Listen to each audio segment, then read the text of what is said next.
Innal hamdalillah nahmaduhu wa nasta'inuhu wa nastaghfiruh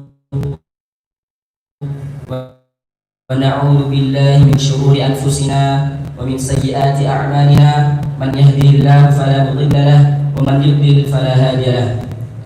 Asyhadu an la ilaha illallah wahdahu la syarika lahu wa asyhadu anna Muhammadan 'abduhu wa rasuluh la nabiyya wa la rasula ba'dahu. Allahumma la sahla illa ma ja'altahu sahla wa anta taj'alul hasna idza syi'ta sahla sahil lana umurana. Pertama-tama marilah kita panjatkan puja dan puji syukur kita kepada Allah Subhanahu wa taala yang telah memberikan kepada kita kenikmatan, terutama nikmat Islam juga nikmat iman, sehingga kita masih bisa berkumpul di dalam masjid yang insyaallah barakah ini.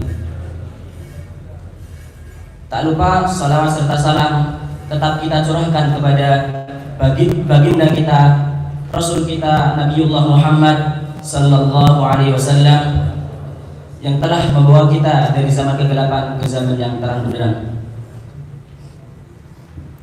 Alhamdulillah, pada kajian sore hari ini merupakan kajian yang spesial karena pada kajian sore hari ini kita kedatangan tamu dari kawan-kawan Kopika, yaitu komunitas pemuda insaf Karanganyar. Langsung saja tanpa panjang lebar, kami akan membacakan susunan acara pada kajian kali ini.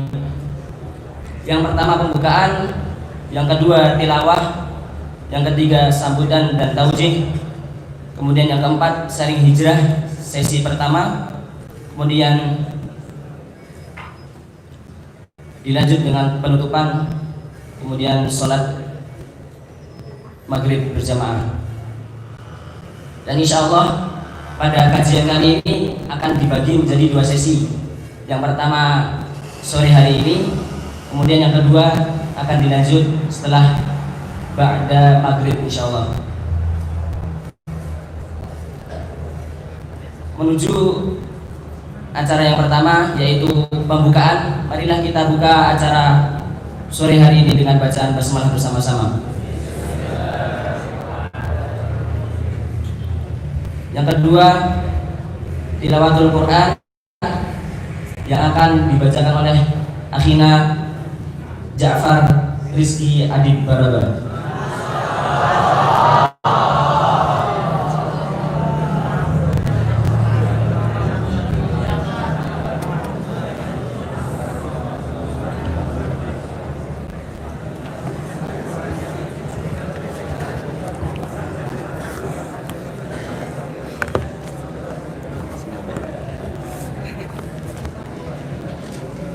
Assalamualaikum warahmatullahi wabarakatuh.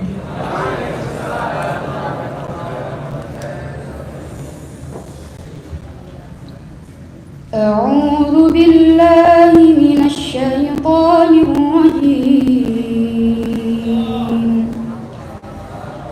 Bismillahirrahmanirrahim.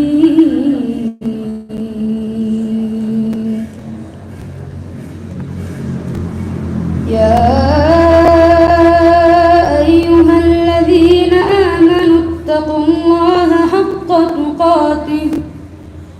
ولا تموتن إلا وأنتم مسلمون واعتصموا بحبل الله جميعا ولا تفرقوا واذكروا نعمة الله عليكم إذ كنتم أعداء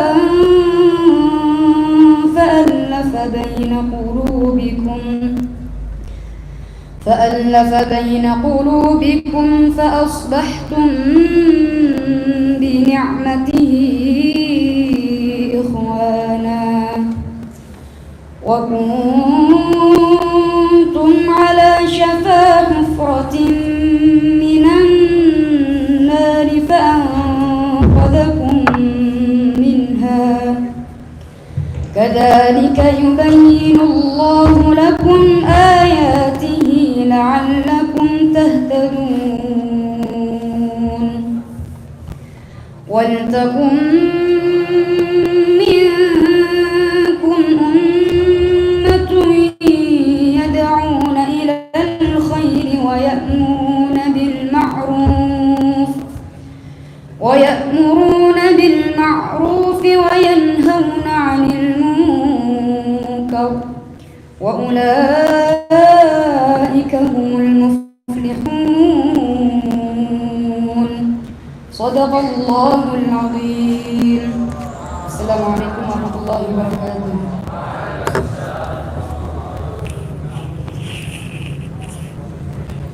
Insyaallah jazakumullahu khairan katsiran kepada akhina Ja'far Rizki Adib Baraba. Insyaallah dengan bacaannya akan menambah keberkahan kita dalam acara sore hari ini. Lanjut ke acara yang ketiga, yakni sambutan dan taujih kepada Ustadz Asmawi selaku Udir 3. Falyatafadhal mashkuran.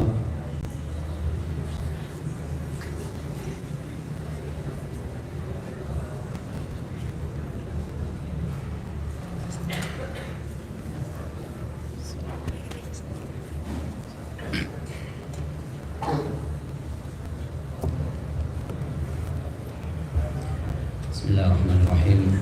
Assalamualaikum warahmatullahi wabarakatuh.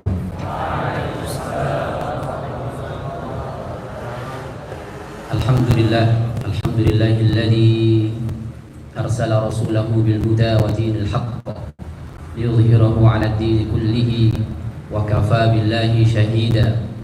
Asyhadu an la ilaha illallah wahdahu la syarika lah wa asyhadu anna Muhammadan 'abduhu wa rasuluh la nabiyya wa la rasula ba'dah. Rasulullah sallallahu alaihi wasallam bersabda, ittaqillaha haitsu ma kunta wa atbi'i sayyi'atal hasanata tamhuha wa khaliqin nasa bi khuluqin hasanin. Amma ba'du, fa ya ibadallah, ayyuhat tullab wa talibat rahimakumullah.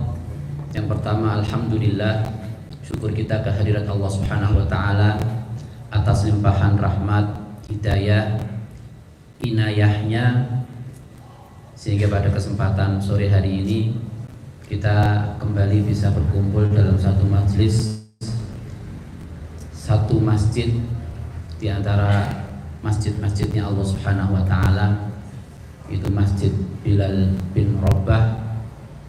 Semoga Allah Subhanahu wa taala senantiasa memberikan keberkahannya kepada kita semuanya.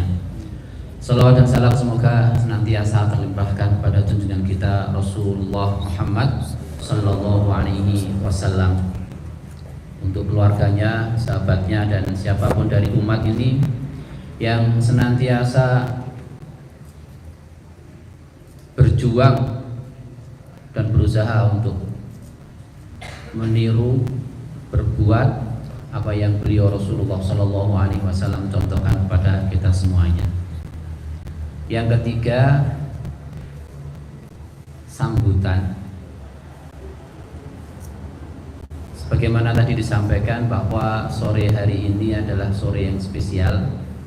Kalau kajiannya sebenarnya sudah alhamdulillah berjalan bertahun-tahun, tapi spesialnya adalah bahwa sore hari ini kita kedatangan ikhwan-ikhwan kita dari OPKM.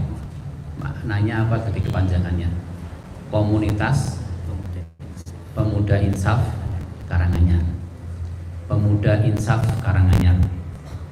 Semoga yang di hadapan kami ini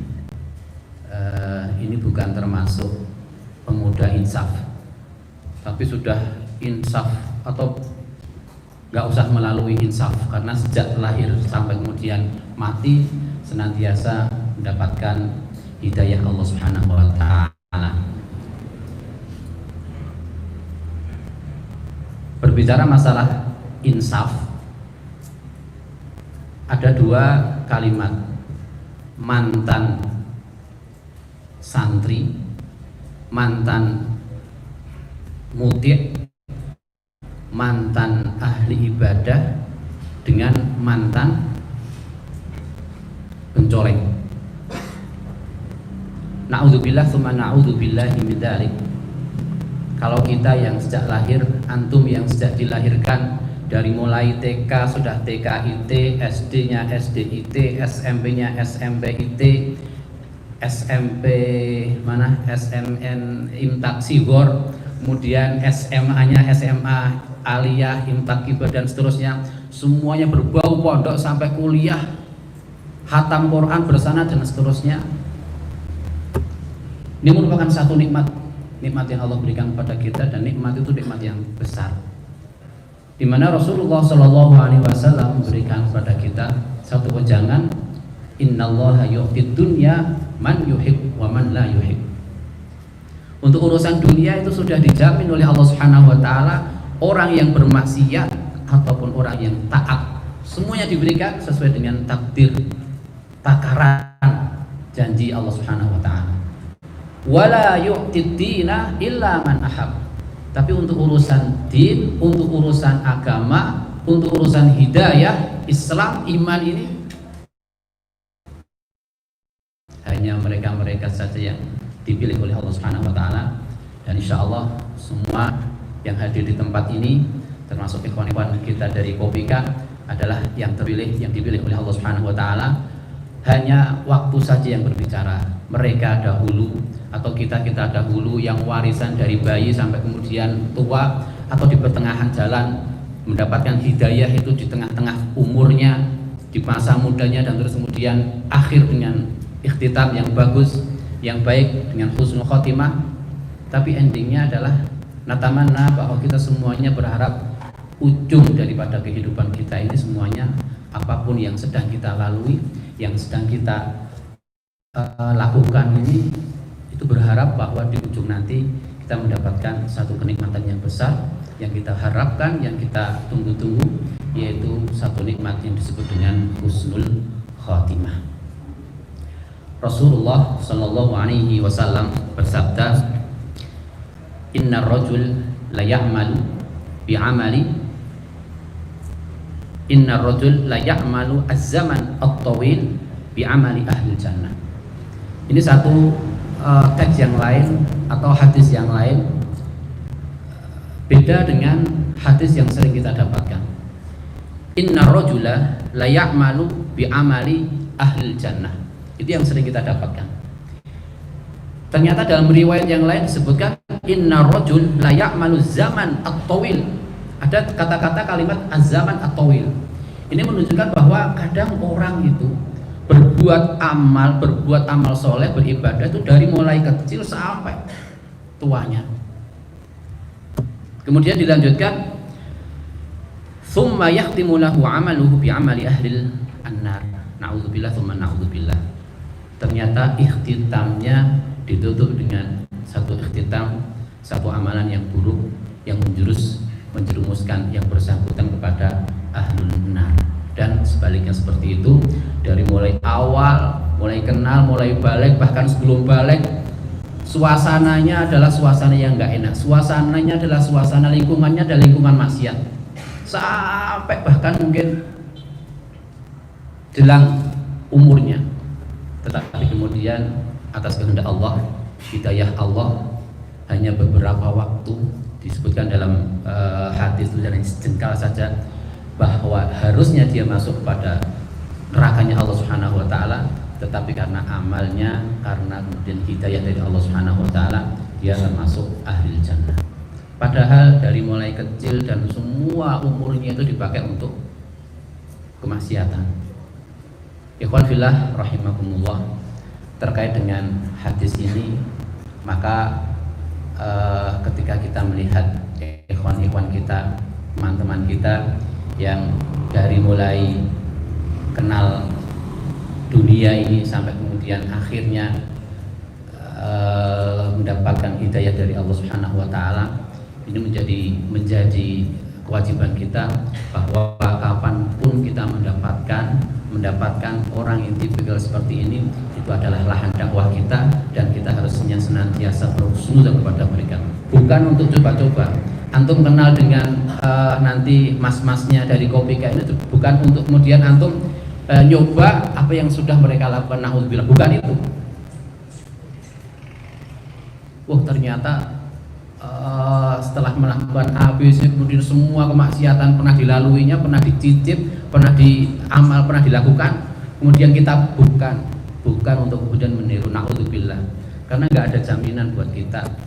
Beliau alhamdulillah setelah sekian lama berkecimpung dengan kemaksiatan, hidayah Allah Subhanahu wa taala datang dan akhirnya masuk Islam kafah.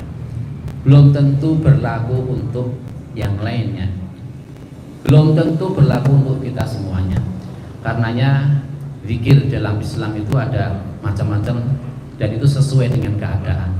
Kalau keadaan kita yang alhamdulillah dari mulai kita kenal Islam, dari mulai kita balik itu sudah sesuai dengan syariatnya Allah Subhanahu wa taala, sunnah Rasulullah sallallahu alaihi wasallam, maka tentunya yang paling pas adalah kita dengan memperbanyak alhamdulillah, subhanallah, subhanallah, alhamdulillah, Allahu akbar.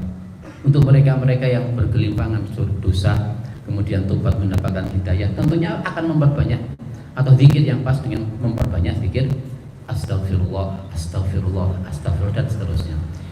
Kita mengucapkan subhanallah, alhamdulillah, itu adalah rasa syukur kita bahwa sejak kita mengenal dunia ini, kondisi kita, keluarga kita sudah dalam keadaan sesuai dengan syariatnya Allah Subhanahu wa taala.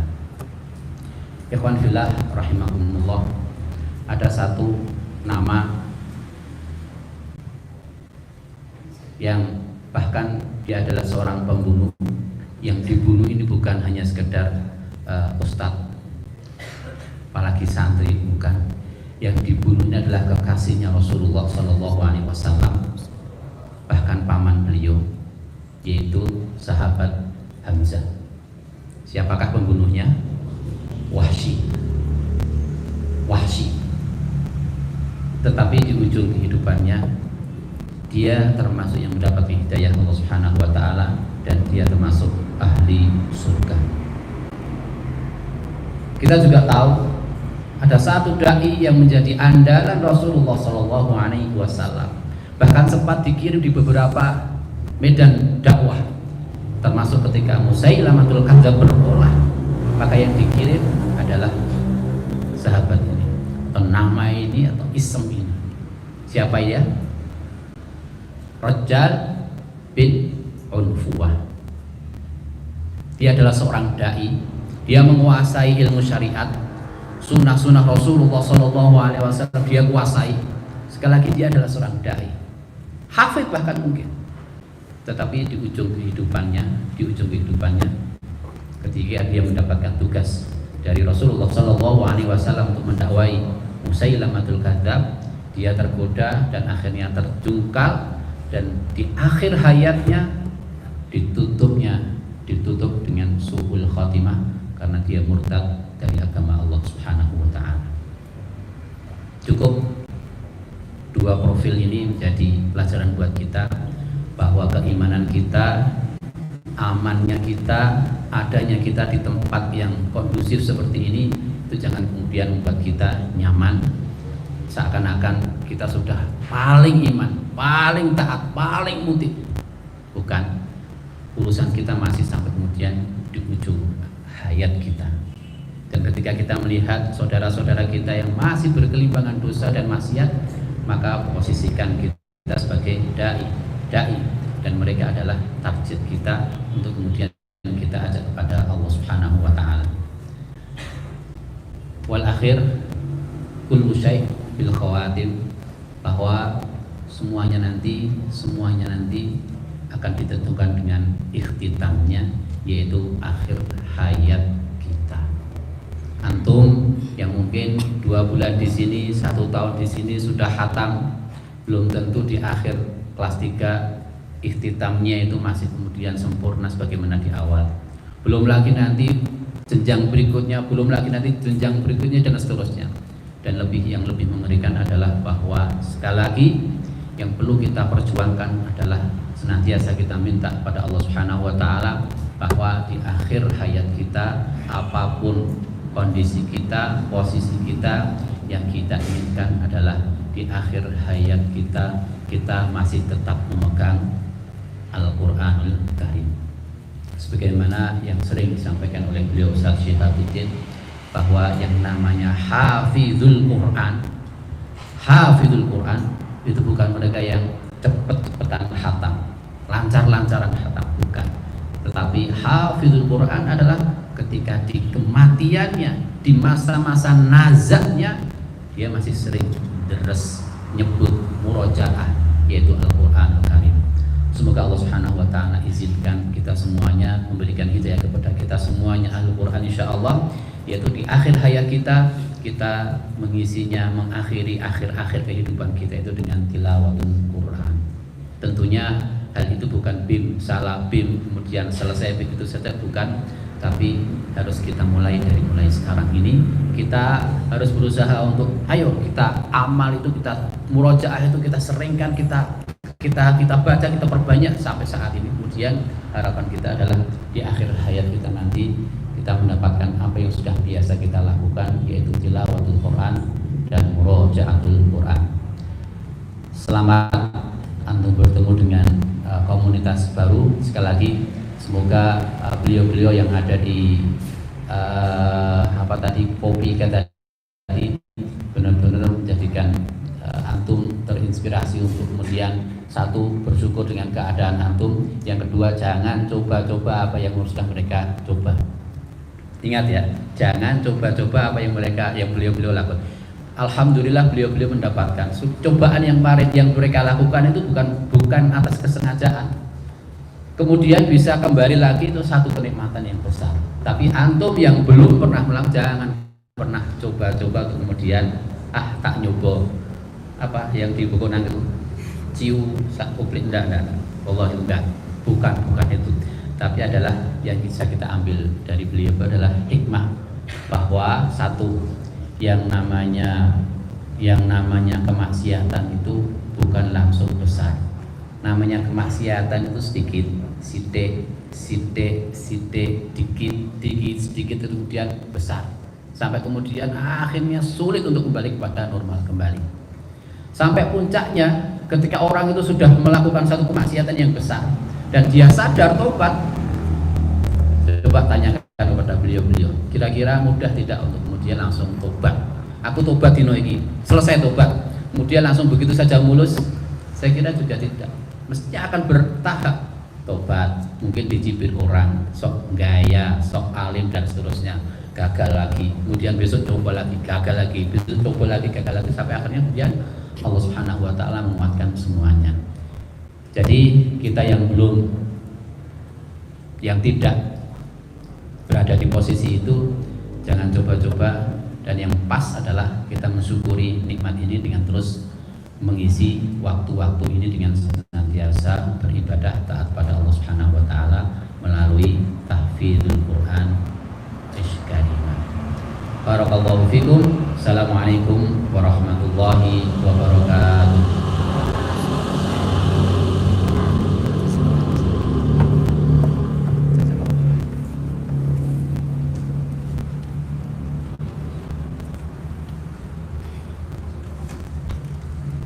Jazakumullahu khairan kepada Ustaz Asmawi atas sambutan juga taujih.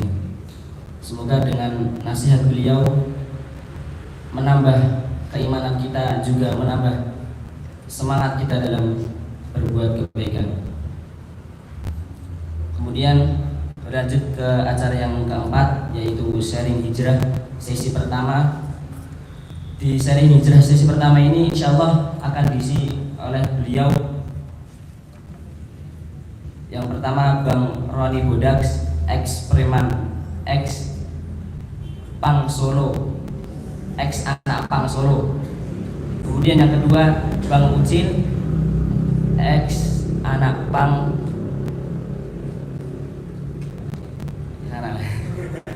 saya lupa. Kemudian insyaallah akan ditemani oleh beliau Ustaz Mahrizal. Fadhil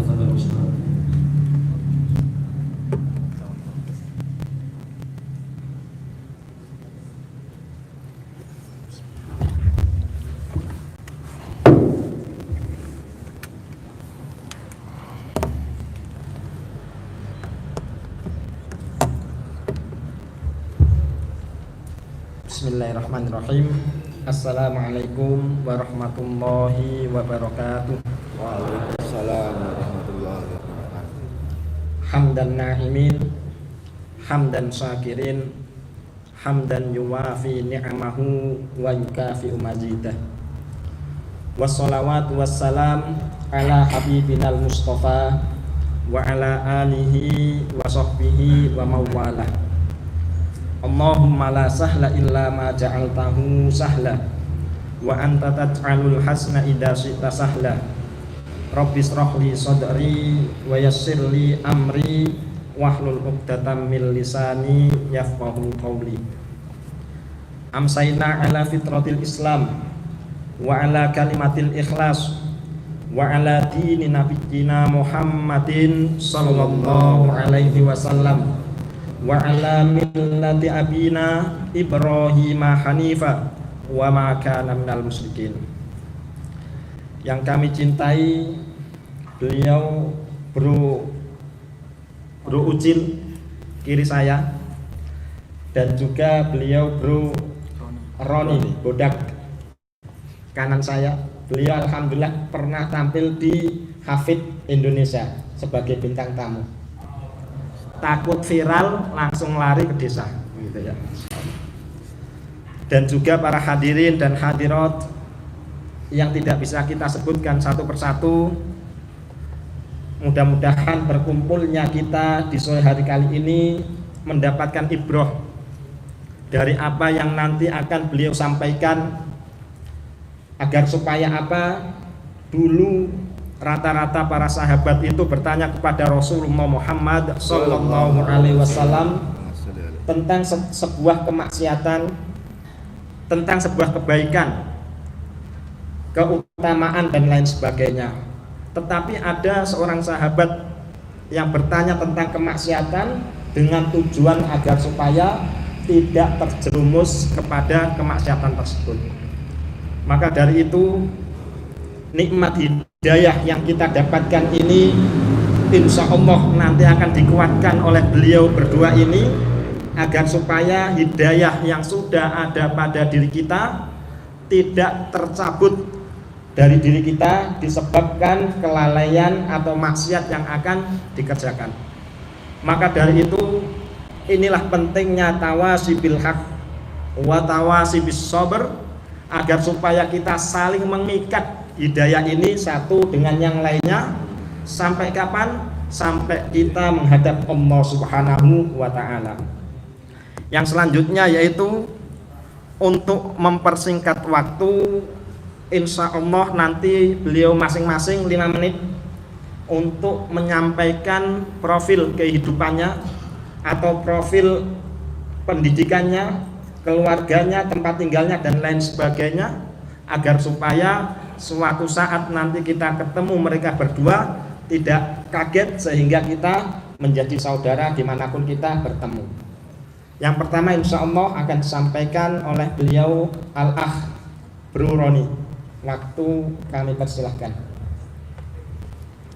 Bismillahirrahmanirrahim. Assalamualaikum warahmatullahi wabarakatuh. Langsung saja. Perkenalkan, nama saya Muhammad Ridwan Syahroni, lahir 26 Maret 1996. Saya dilahirkan di kota Solo, Surakarta. Berpendidikan di TK Al-Islam Gerobakan 5 Jamsaren, sampai lanjut di SD Al-Islam 2 Jamsaren Surakarta, dan sampai lanjut lagi di SMP Al-Islam RSGI 1 Surakarta, dan sampai kelas 2 saja, enggak lanjut. Akhirnya pindah lagi di SMP Darussalam Surakarta. Terus lanjut. Cukup. Ya mungkin beliau agak grogi gitu ya awal-awal nih ya. Nanti insya Allah ketika nanti menyampaikan pengalaman hijrahnya, insya Allah beliau akan all out agar supaya bisa kita mengambil ibrah dari yang apa nanti beliau sampaikan. Yang selanjutnya yaitu mengenal pribadi beliau, yaitu Bro Ucil Dan alhamdulillah beliau kemarin sempat daftar ISID, lalu dia ada kegiatan dakwah, mengutamakan dakwah dengan orang semisalnya dan meninggalkan ISID. Jadi bertemu karena Allah, berpisah juga karena Allah. Silakan. Assalamualaikum warahmatullahi wabarakatuh. Ya, langkah baiknya sebelum saya bercerita tentang masa lalu saya, kita berkenalan dulu ya. Karena ada pepatah, tak kenal makanya tak ta'aruf. Ya udah, langsung saja ya. Perkenalkan, nama saya Tri Utomo atau akrab dipanggil Ucil. Saya tinggal di Geneng, Banten, Kerjo, Karanganyar. Umur saya 29 tahun dan status saya alhamdulillah sudah mempunyai istri. Pekerjaan saya wira swasta. Mungkin cukup itu kan perkenalan dari saya. Ya, terima kasih banyak. Pengenalannya singkat, padat, dan juga berisi insyaallah. Yang selanjutnya adalah ada sabda au kama qala Rasulullah Muhammad sallallahu alaihi wasallam, kullu mauludin yuladu 'alal fitrah fa abawahu yuhawwidani aw yunassirani aw yumajjisanihi au kama qala sallallahu alaihi wasallam.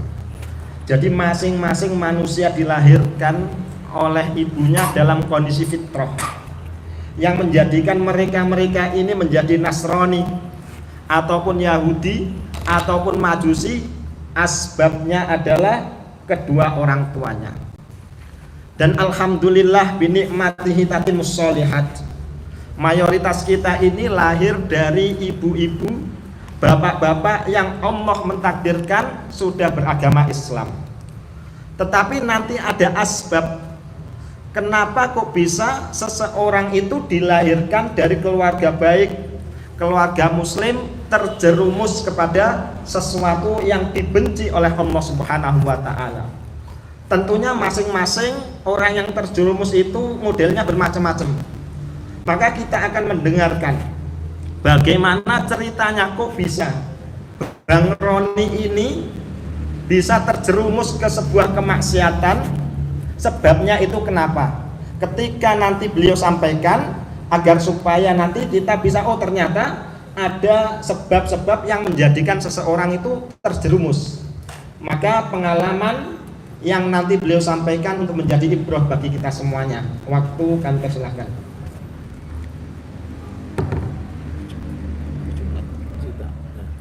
Dari setelah SMP itu, setelah SMA udah gak sekolah lagi. Ini lanjut dari step pertama lagi. Setelah SMP tidak sekolah, dengan pergaulan dan lingkungan itu ternyata berpengaruh sekali dalam aspek kehidupan kita masing-masing. Sebagaimana kita ini kumpul dengan orang-orang yang jualan minyak wangi, maka kita ini akan bau wangi. Dan sama pula juga kita ini berkumpul dengan orang pandai besi, pasti kita juga akan kena percikan besi tersebut ataupun bau bakaran tersebut. Begitu pula dengan manusia nih. Dulu setelah SMP lanjut langsung ke Jakarta, merantau tanpa ada anak saudara di sana, langsung kerja. Kerjanya di sana itu jadi tukang bakso, Mas. Jadi setelah tatonan tapi belum full, baru di kaki, di dada gini. Jadi kerja tukang bakso itu bikin bakso ya. Orang Wonogiri pinter-pinter bikin bakso. Nah, kebanyakan bakso Wonogiri yang terkenal di Jakarta, di berbagai daerah Indonesia ini.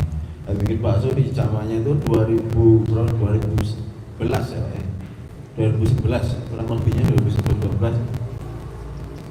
Jualan Pak di sana selama 8 bulan. Di masanya itu uang 700.000 itu buat sebulan udah bisa, wis turah-turah, sudah sisa-sisa, kita bisa buat nabung. Lalu bulan pertama kita kerja, ya karena kesibukannya di pekerjaan, di di ruko, di warung, jadi kita buat maksud udah nggak bisa lagi, karena ada tanggung jawab pekerjaan yang harus kita tunaikan tadi.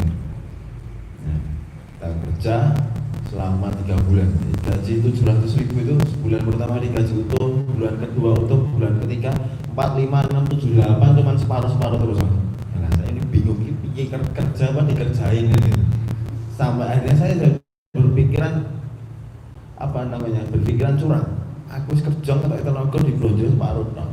Lek gelem mau butuh untuk duit saka bodohmu, carane piye minta rampok apa minta piye tak halalkan sebuah cara. Karena aku sebut hapusi karena seperti itu. Sampai akhirnya ketika disuruh belanja di supermarket, dikasih uang 2.500.000, tak belanja ke 500.000 aja, yang 2 juta saya bawa pulang. Tapi sampai di Solo juga nggak pegang uang itu tadi, karena niatan kita udah buruk tadi. Setelah itu pulang ke Solo, sampai di Solo ke tempat lingkungan lama lagi, lingkungan jahiliyah lagi. Karena setiap hari bertemu, maka kita apa yang mereka lakukan, kawan-kawan kita lakukan ini kita ikut lakukan. Maksiat lagi, kalimat jahiliyah selama bertahun-tahun, sampai akhirnya 2013 masuk pondok juga, lagi pondoknya pemerintah 7 bulan, masuk pondoknya pemerintah 7 bulan diobani pemerintah. Nah, akhirnya keluar bukan semakin itu jadi lebih baik, tapi ketika keluar itu malah semakin jadi lebih pintar lagi dalam hal jahiliyah. Dari dalam pondoknya pemerintah itu diobani pemerintah untuk ilmu mulai dari si fulan dapat ilmu, oh ini motor ngene, oh ini dan lain sebagainya, iki kena ngitung ngene, oh iki kanca bener dan sebagainya. Tapi di situ saya berpikir bicaranya lebih profesional dalam maksiat itu tadi kan. Kita cekel polisi menaik iki ya caranya itu.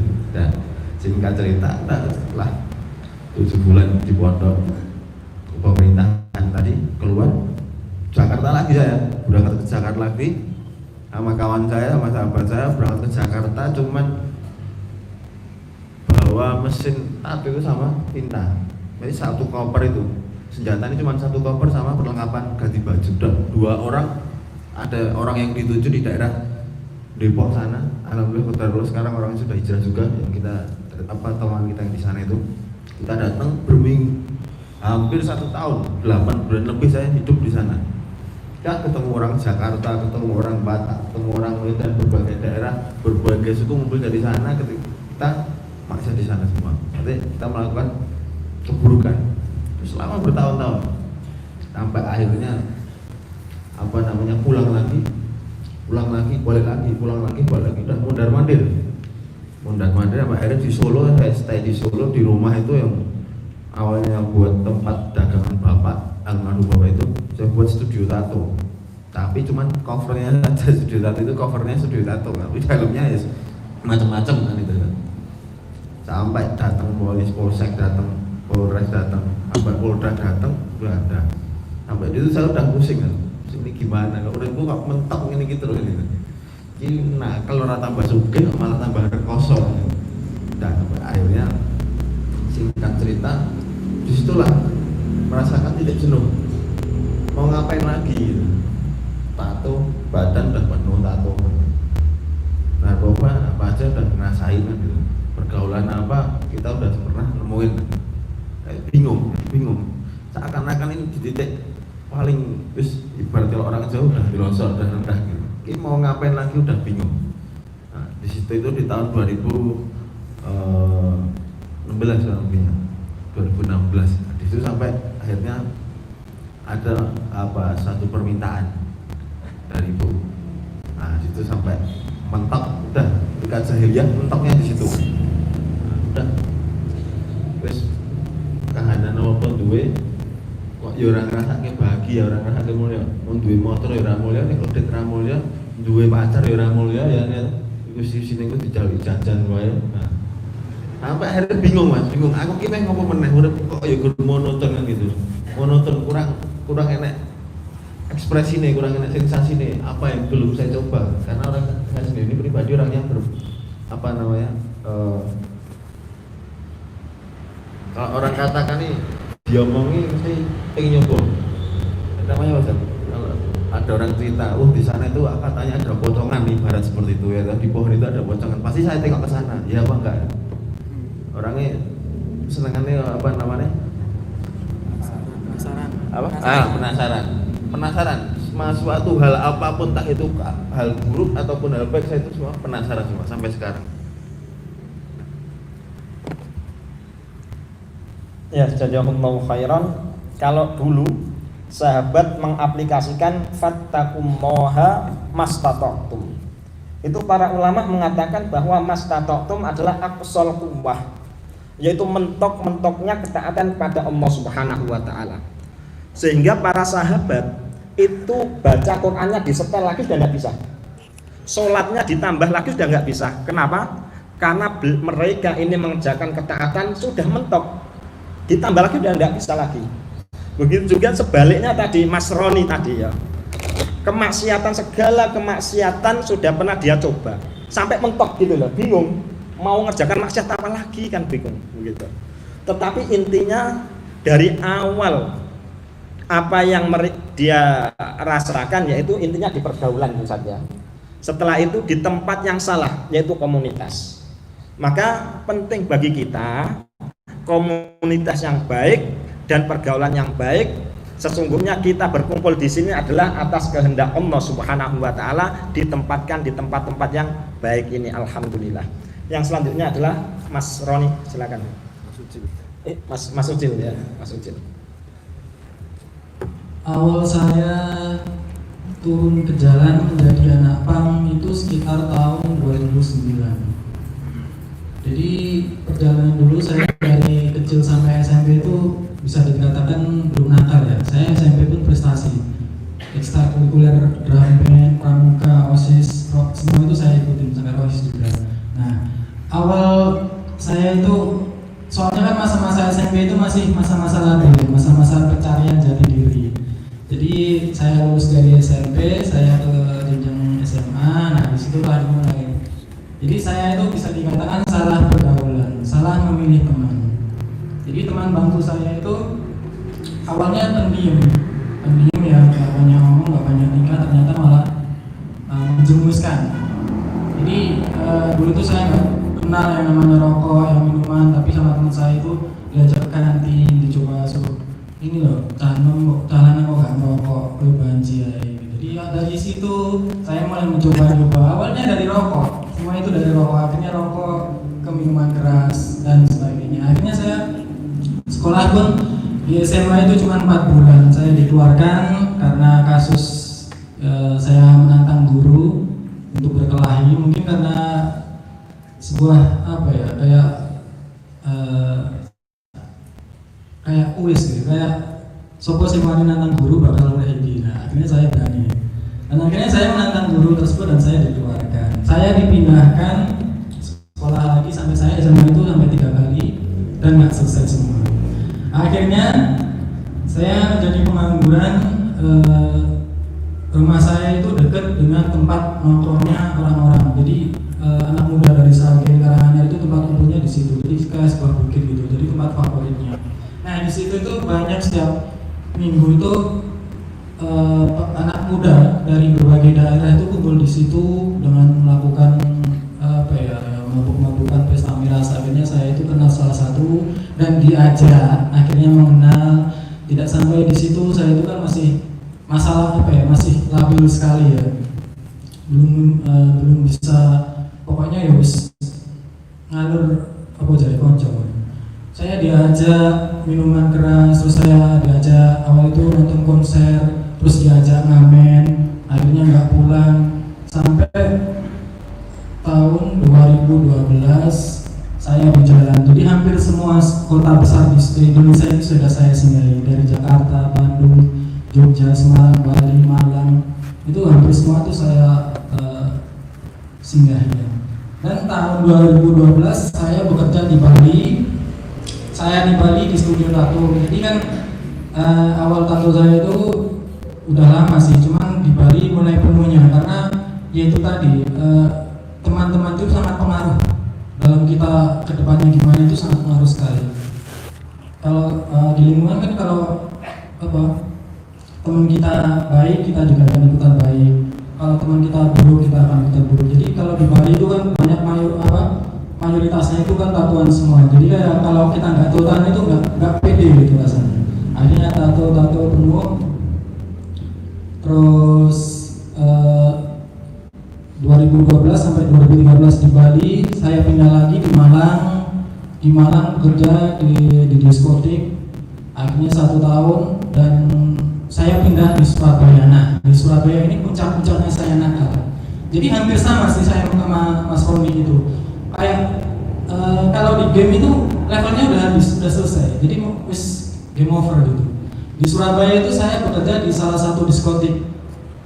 Jadi tahu ya, saya bisa bergambar ada gambaran ya kalau diskotik itu bagaimana. Saya bekerja di bartender.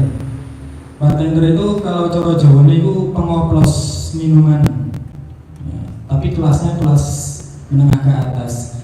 Nah, di tahun 2014 itu sampai 2018 saya hijrah itu saya bergelut dengan dunia malam. Jadi hampir semua ya barang haram itu sudah saya cicipi. Dan saya di Surabaya pun juga punya kalau bisa dibilang itu halaqah. Kalau bahasa hijrahnya itu halaqah. Tapi sebuah kelompok, saya mendirikan kelompok di Surabaya itu anggotanya hampir 100 orang, dan saya beri nama itu namanya itu Bangsa 13. Jadi itu saya bisa mengontrol orang hampir 100 itu saya dirikan. Jadi anggota saya itu berbagai macam latar belakang, dari pengedar narkoba, bandar sabu, terus pembunuh, pembegal, semuanya itu di situ semua ada. Jadi selama 4 tahun itu saya itu kayak dunia itu saya miliki, apa yang saya inginkan itu saya dapatkan, dari kesenangan, materi, uang, semua itu saya dapatkan. Akhirnya ya kayak jenuh, bosen. Dalam hati kecil saya itu sebenarnya ada rasa ingin kembali seperti yang dulu saya itu kecil, TPA, sergap sholat, kalau nggak sholat digebukin itu kangen kayak gitu. Tapi karena mungkin faktor lingkungan itu ya, faktor lingkungan saya itu nggak mendukung untuk saya setiap hari orang ya ngombe, gawe, nyabus, ganja, semuanya. Jadi kayak jauh sekali dari agama itu. Mungkin itu masalah saya, dan saya sampai terjerumus bisa sampai seperti ini. Masya Allah, tadi sudah disampaikan mereka berdua. Sekarang mungkin pertanyaan gini ya, kalau ada orang yang ngoplos lalu diminum mati, berarti yang ngoplos itu kurang pengalaman gitu ya mungkin ya. Kebanyakannya begitu di TV-TV gitu. Iya, kalau di bartender itu kan ada ilmunya, ada sekolahnya. Oh gitu. Iya, ada sekolahnya. Jadi ya di pondok ini belajarnya tentang dasarnya itu apa, minuman ini kalau dicampur ini gini-gini. Jadi semua itu ada ilmunya. Jadi nggak cuman ada sekolahnya juga mahal. Kita kalau namanya seninya di bartender itu kan jadi mainin botol dikasih api, itu juga ada sekolahnya, ada kursusnya. Jadi nggak murah itu. Oh ya, ternyata kemaksiatan pun ada sekolahnya, ada kursusnya ya, juga ya. Mungkin dibungkus dengan embel-embel hotel atau apa gitu. Ya, terima kasih. Yang selanjutnya adalah pertanyaannya, mungkin di antara kita ini yang belum pernah terjun kemaksiatan gitu. Misalnya begini, ketika santri misalnya melihat orang boncengan pacaran gitu, pernah nggak punya perasaan piye ya enake pacaran kan? Pernah nggak? Oh pernah ya, pernah ya. Jadi penasaran gitu. Begitu juga mungkin ketika lihat orang rokokan, rasanya rokok itu piye kan begitu. Nah maka nanti akan disampaikan oleh Gus Roni ini ya, gimana nikmatnya sementara ya, nikmat sementara ketika kita ini terjerumus dalam kemaksiatan. Silakan. Ya. Apalagi yang di pondok-pondok saudara-saudara kita ini di tahun ini kaki gunung Lawu, otomatis gelem dewi ini dikasih mata, dikasih mata, dikasih penglihatan oleh Allah Subhanahu Wa Taala untuk melihat entah itu perkara yang baik atau perkara yang buruk. Ya, otomatis kalau kita waktu ada nikmat di luar, mirosa dan lain sebagainya, atau ada tangannya di luar, gelem nyawa mau ngeliat goncengan. Kira apa enak mas ini mas? Goncengan itu apa enak gitu loh. Taruh ya goncengan itu apa enak gitu. Apa enak. enaknya nanti kalau udah hafal Al-Quran terus langsung dari itu langsung nikah. Sama-sama kita mengeluarkan uang. Ya. Orang pacaran itu ngetok duit orang Mas. Ngeluarin uang enggak? Ngeluarin uang. Orang nikah udah berumah tangga ibadah ngetok duit orang. Sama-sama ngeluarin uang. Cuman bedanya ketika kita yang pacaran ini jadi mandorot, ya kan? Itu dosa. Tapi kalau orang beribadah, orang rumah tangga ngetok duit tadi ganjaran, tadi pahala. Ya. Nah bedanya di situ. Ini merokok tadi itu saya agak kesinggung. Gitu. Saya ini nggak ngerokok, ya karena ini dalam masjid kan gitu. Nggak ngerokok. Nah, ini belum selesai tuh. Kan saya ini nggak ngerokok karena di dalam masjid. Saya nggak ngerokok ketika pakai imamah. Nah, jadi orang pakai imamah nggak sembarangan pakai imamah. Jadi ada sanatnya juga, ada yang ngasih makanya sholat dulu sampai yang ngasih siapa. Nah, sanat dakwahnya ada juga gitu kan. Jika ngerokok ini juga saya kalau pakai surban gini permisi saya nggak ngerokok, ngeliat ngerokok aja itu kadang nggak mau kok saya. Lalu ketika pakai surban gitu, tapi kalau surbannya udah lepas ya, gelem ragilem ngarepe kopi baru nanti karo ngerokok. Nggak mau kan itu. Tapi alhamdulillah Allah terus berikan kesibukan dalam perkara agama. Meskipun kadang kita ini masih dalam perkara sia-sia, tapi Allah masih beri kesempatan kita dalam perkara amal agama ini. Jadi kalau kita ini banyak-banyak di masjid, jadi saya ini nyirit mas ya mas. Kita ada butuh rokok dari rakilam. Kadang ngelongi gak nih kancane kan gitu. Gur mandek lagi rokok terus bagian kancane dikelongi gitu ya.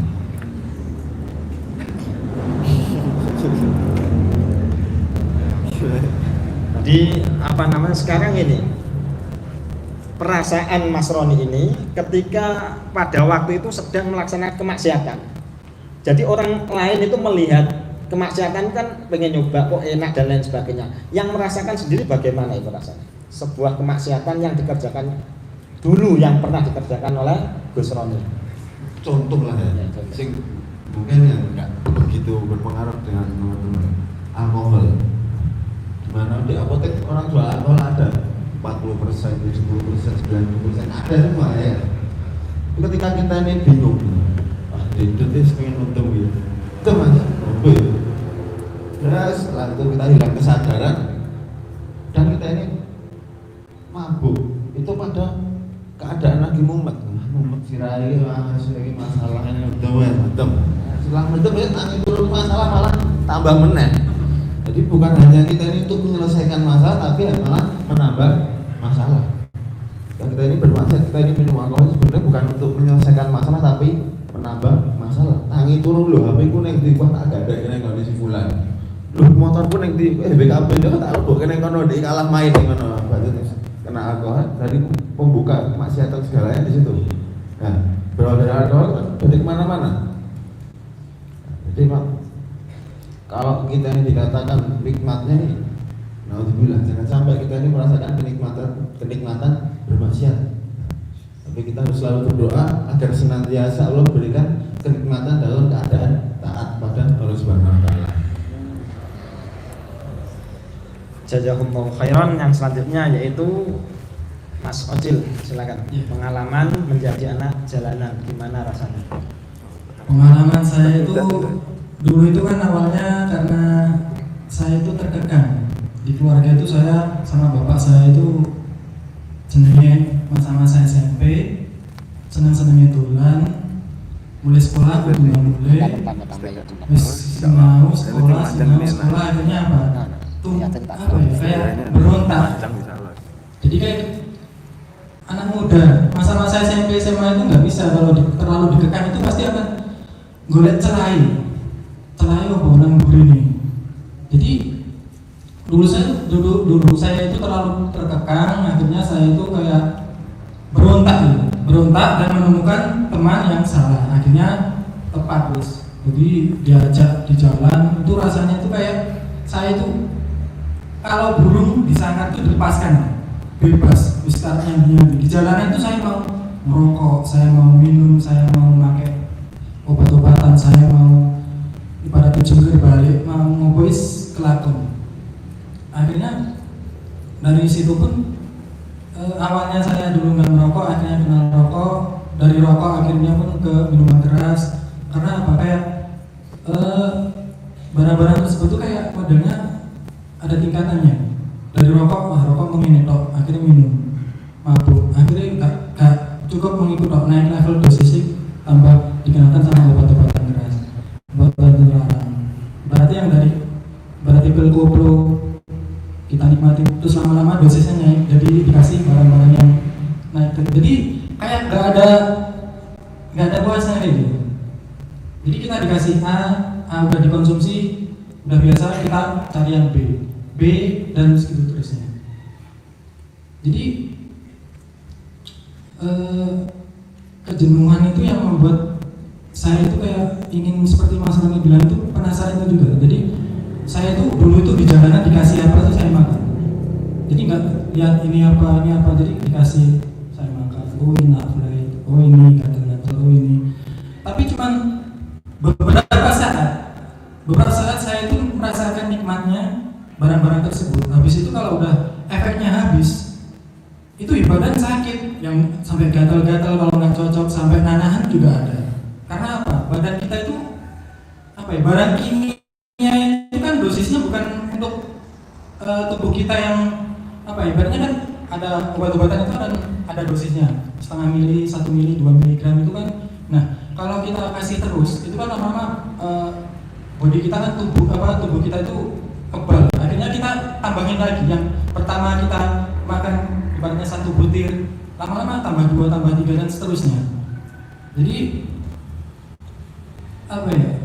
Enaknya itu cuman di awalnya aja. Nanti kalau udah drop itu, wah efeknya, apalagi efek jangka panjang. Sampai sekarang pun saya juga masih merasakan. Efeknya yang saya rasakan sampai sekarang itu pun kadang lupa, gampang mudah lupa, terus kagetan. Itu yang karena yang apa obat-obatan seperti itu kan nyerangnya ke otak. Ada juga ya teman saya itu yang sampai di rumah sakit jiwa ya, karena udah kebanyakan dan uratnya putus.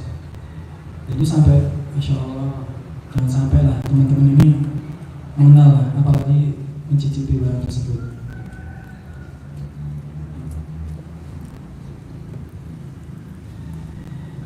Alhamdulillah, setelah kita tadi mendengarkan sebab beliau terjerumus dalam kemaksiatan, setelah itu bagaimana mereka berdua merasakan ketika hidup dalam bergelimang kemaksiatan, yang selanjutnya adalah mungkin lebih banyak kepada nasihat atau tausiah asbab yang menjadikan dia keluar dari kemaksiatan yang dibenci oleh Allah Subhanahu wa taala. Yang pertama adalah Bro Roni untuk menyampaikan sebab atau asbab musabab dia bisa menjadi manusia baru, manusia hijrah yang semakin hari semakin taat kepada Allah insyaallah taala. Silakan.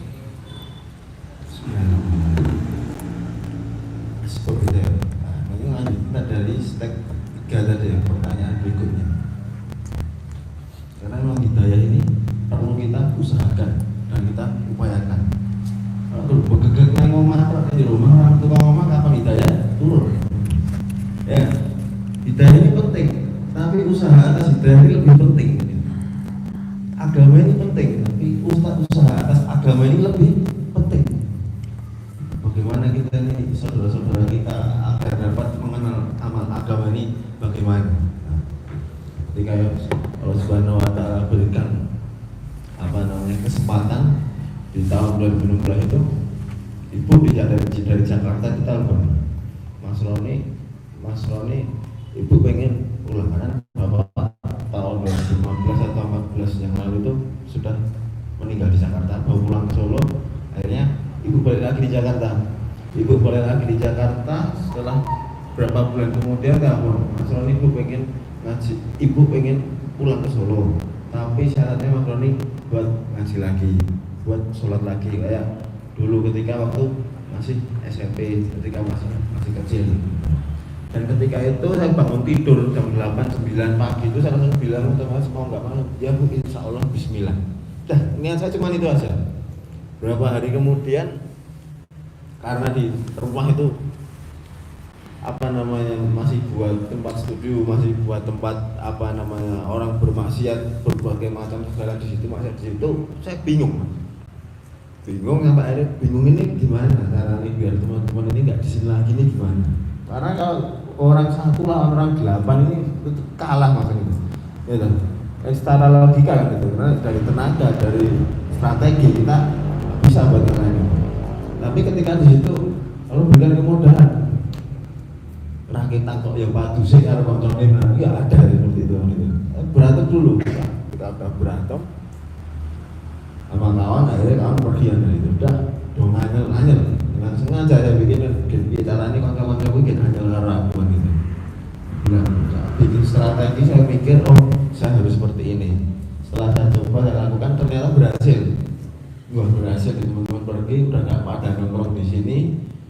Orang-orang jahiliyah ini udah pada jauh, udah nggak ada yang dekat, dan keadaan itu pun ini handphone nggak punya, motor nggak ada, sepeda itu masih di gudang. Saya bingung. 2 tahun 3 tahun yang lalu sebelum awal pertama kali Allah berikan hidayah itu masih keinget dibeliin gamis sama kakak warnanya hijau. Udah selama 3 tahun nganti bandrolnya di teman mas orang tak singgol mas. Jadi gamis itu 3/4 itu saya gantungin di gantungan baju. Gue pajangan tak selama 3 tahun. Jadi sampai udah kena debu kenapa itu saya udah bingung. Wah nggak ada pakaian, saya ingat wah ada pakaian ini tak pakai ini. Awalnya saya pikir malu nggak malu, piye meneh. Mulai saya ikut juga perubahan. Hari ini harus lebih baik daripada kemarin gimana. Meskipun keadaan kita ini bagaimana. Setelah itu malam itu saya sebelumnya mentok-mentoknya tadinya sebelum berangkat ke tempatnya Abah Ali di Pondok Pesantren Takmirul Islam Surakarta Sarjubarisyo, sebelum di majelis zikir dan sholawat itu didatengin sama saudara saya. Ya, saudara muslim datengin, Mas Roni ayo ngaji lagi gitu. Oh bentar, saya ini baru nggak enak badan. Oh ya udah besok. Itu selama hampir 1,5 tahun. Hampir 1,5 tahun saya didatengin itu setiap hari, setiap sore saya didatengin. Jadi sebelum mentok gitu teman-teman pada pergi itu saya disamperin terus. Mas Roni ayo ngaji Mas. Piye gitu orangnya gitu. Orang situ dijak ngaji gitu. Putar balik dulu ke belakang. Ada alkohol saya minum dulu, udah enggak dulu. Oh maaf saya baru bau naga mau ngaji orang diterima amale gitu Pak. Cari solusi waktu itu kita dijak ngaji kan mikir Mas, wah kata anjing kerang gamisan waktu di saat itu kan pikiran kan karena kan kita nih belum kenal amal agama. Dan masih jauh dari perkara agama. Jadi mikirnya itu orang celana cingkang ini wah engkau dari ijak ngebom ini. Nah, itu dua ini celana cingkang itu apa Al-Quran 30 juz itu boleh radial itu. Radial apa itu? Nah, radial. Radikal. Saya kira itu gitu lah. Iya tak? Kalau radial ban, ingat saya karena saya itu kerja di rumah itu tambah ban, jadi tawarin ban radial sama ban biasa gitu. Setelah saya itu setiap hampir 1,5 tahun disamperin terus. Ketika datang saya langsung ambil botol di bawah meja. Saya minum, sudah bertahun hampir 1,5 tahun saya seperti itu hampir setiap hari Mas. Terus saya didatengin motornya ke suara nih, hamba bunyi kita kita dijak ngaji. Dan di situ pun sampai akhirnya pun saya kan keinget, ya wes pengen ngaji tak kawan nih Pondok Pesantren Takmirul Islam Surakarta. Tempatnya Sarjubarisyo, tempatnya Abah Ali. Dalamnya pun Abah Ali. Datang aja ke sana. Abah Ali sih ngejak, mungkin kesel ataupun ada kesibukan yang lain. Saya di situ ketika malam itu ingat saya. Oh iya, saya itu pernah dikasih tahu buat tempat belajar Iqra, buat belajar agama ini di mana. Cariin, saya ingat saya datang ke sana itu yang ganti wong lewat Mas. Jadi ada pinggir jalan sini orang tak ganti. Mas bro, sok kenal sih, wah nggak masalah gitu ya. Oh guys, naik dalan apa sih anak mikirnya. Akhirnya ada orang lewat, mampir, Mas aku belum pernah Mas di Takmir belakang sabar motor. Oh nanti dulu Mas ini mau ada perlu, nggak mau. Karena udah pakai celana cengkrang, udah pakai celana 3/4 gini pakai gamis langsung pakai peci.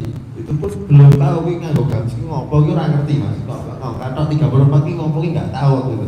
Pokoknya niate bismillah pengen kok aku ajar ngaji, ajar amal agama. Dan malam itu sampai ketiga kalinya itu orang lewat.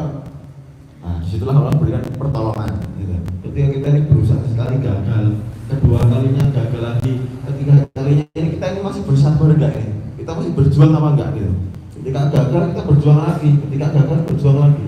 Dan itu ketiga kalinya itu Allah berikan kemudahan.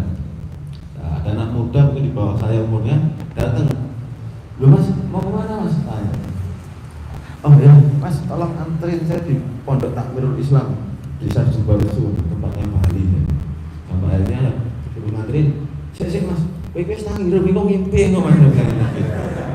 Karena biasanya ngelihatnya pakai celana pendek, kadang pakai celana jeans, pakai kaos terus udah gambar tengah sembarangan gitu kan, rambut ada acaan, pakai piercing dan lain sebagainya, bau naga. Ketika itu saya suruh nganterin, "Mas, iki wis nang ngirim, kita ngosik."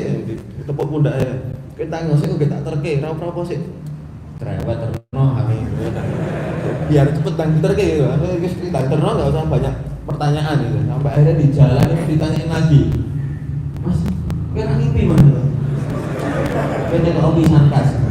Terus aku nih udah sampai kesabar motor kedua kali, ketiga kalinya itu tanya lagi, itu cuman sini sampai TV sana itu udah mau sampai depannya ya. Tanya lagi, "Mas, tenang Mas, kowe wis tangi bisa tak gulung begini loh." Sampai pusingnya itu orang tumindak becek kan terus sinau pengen dadi wong apik kok ya dipaido sampai saya pusing apa. Oh tak antemin kene gelem ah. Ora aku bergojek kok. Lah ya wis kita terketok wis ganti kok. Yo itu kok udah wis buat bener kok saya masuk ke dalam pondok langsung ketemu Abah Ali kayak Haji Muhammad Ali kan. Nah disuruh sampai ketemu beliau langsung salaman, tanya langsung, "Assalamualaikum." Saya perkenalan langsung, enggak ada pikiran wah kok kayak gini karena itu rasa ragu kita ini kepada diri kita sendiri dan kepada Allah Subhanahu wa taala. Bagaimana kita ini kalau waktu ngapalkan Al-Qur'an, waduh, lagi buka ya itu ternyata gak aku apa. Karena itu rasa ragu dalam diri kita ini, dalam hati kita ini, maka Allah akan ragu pada diri kita. Tapi ketika kita ini pesimis, bismillahirrahmanirrahim, udah. Bismillahirrahmanirrahim. Nah, optimis kan itu. Doanya bismillah kan gitu. Ya toh. Bismillah, baru bismillah kok alhamdulillah namanya baru belajar kan gitu. Ya. Setelah kita ketemu dilihatin dari kaki sampai ujung kepala gini. Namanya siapa Mas? Apa udah? Namanya siapa? Namanya itu. Jenengmu apa? Belum tahu. Kamu di dalam kura ingin patung teh apa? Oh iya. Lah kira-kira apa? Pengen ajar ngaji, Bang. Oh ya wis. Nah. Siram, habis mandi terus matem. Istirahat dulu, ya. Ibadah. Sudah wis kaya wong linglung Mas. Pikiran wis jan blok pisan. Pikiran wis ora nek pikiran apa-apa, dan otak ini wis kosong ketika itu. Kayak di dalam pondok di sini apa namanya di depan ini tempat beliau di sini, di sebelah sini ini ada ruangan satu kotak sini panjang ini buat jamaah. Di situ biarin buat tempat apa namanya tuh buat apa namanya sama itu pada ngumpul pada mahabbah di situ sama beliau. Kalau waktu di rumahnya. Sampai akhirnya singkat cerita saya ditanyain, "Kok bisa ngerti ning sing ada di sopo?" Sing ada di sopo kok iso ngerti ning kene iki iso sinau Al-Qur'an, iso sinau perkara agama. Yang ngasih tahu si fulan bahasa gitu kan. Lho siapa nih? Saya keponakan. Keponakan nih. Udah berminggu-minggu saya tidur di situ baru ditanya sing ada ning kene sopo kan itu masih ya mungkin kan ya namanya orang baru tahu kenal apalagi wujudnya kayak gini dari berbeda alam ke alam dari alam goib ke alam akhirat perlu proses itu dicurigai selumrah kan gitu. Sampai akhirnya singkat cerita, "Loh, kamu warnanya si fulan?" "Iya Pak." "Ya udah, sini udah." Akhirnya saya itu datang nengok sudah kenalan udah berbulan-bulan dari situ.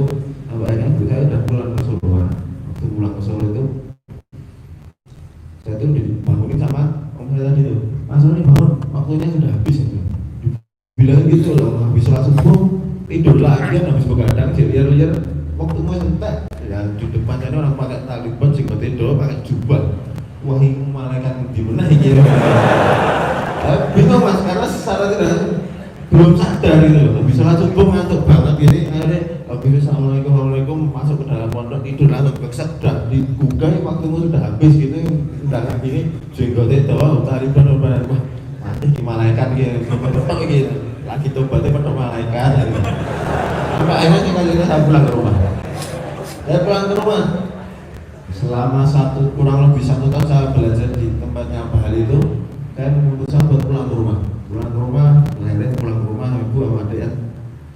Nah, akhirnya datang itu suatu salah satu ada jamaah datang. Orang pakai sorban datang, pakai jubah, pakai kurta, pakai gamis datang. 2 orang, 3 orang. Saya baru nambah ban di rumah, lagi nambah ban juga ban tegur. Assalamualaikum. Masya Allah, ini ahli surga ini, Masya Allah. Saya dulu ya, iya tuh kia ini kan di sini aku pun ahli surga ini kita gitu. Bener mas, datang itu sehari 3 kali. 2 orang, 3 orang datang pagi, siang, sore. Saya dibawain rokok, dibawain kopi. Padahal ini ngomong orang rokok kabeh. Gawaknya aku rokok. Lah kan saya curiga nanti. Kia jubahan sorbanan ini wah ini ngomong dina biar hijau. Perang yang tidak bilang itu. Dalam hati saya kan. Berminggu-minggu saya laksanakan aktivitas hari-hari saya jalanin terus sampai akhirnya kurang lebihnya itu sebulanan lebih itu saya mentok kan ada jamaah dari Jogja. Bukan dengan kalau lihat orang jalan kaki, ada orang Pakistan, orang India, pengatis berbagai negara bawa koper, bawa tas gede-gede ya itu sama aja. Sampai akhirnya didatengin mentok, mas ada tamu dari Yogyakarta, mas pengen silaturahmi ke tempatnya mas Romi. Oh iya mas, saya ya kesana saja, jangan kesini. Langsung saya putuskan, aku tak sing moron ini, saya tak yang nyamperin masjid, jangan merekanya kesini. Apa? Tiga dulu.